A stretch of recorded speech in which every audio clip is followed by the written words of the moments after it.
Good morning! Gumising pa rin ako ng maaga kasi hindi pwedeng hindi ako gumising. Baka kasi sabihin na natutuwa ako sa nangyayari. Magpa-plastic tayo. Sinalang ko na yung labahin ko doon sa washing.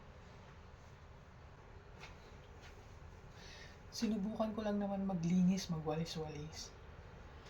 Pero pinigilan ako ng anak. Ay, salamat Lord. So nandito na rin ako sa kwarto. Kasi nga pinagbawal akong maglinis, di ba, ng maaga.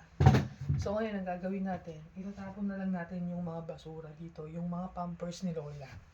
Yun na lang. And then after nun, babalik na ako matulog. Thank you talaga sa kapitbahay namin kasi naging savior ko sila. Ay, sarap ng buhay. Nabawasan na lahat ng trabaho ko. Napagaan ng kapitbahay. Takot din naman pala sila eh. Kapag nareklamo yung employer ko. Kasi since day 1 na dumating ako dito, laging nirereklamo yung employer ko.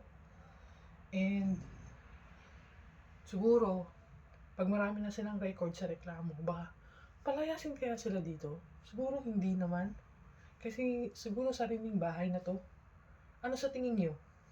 So natapos ko na lahat ng trabaho ko, nakapagtapon na ako ng basura. And wala na.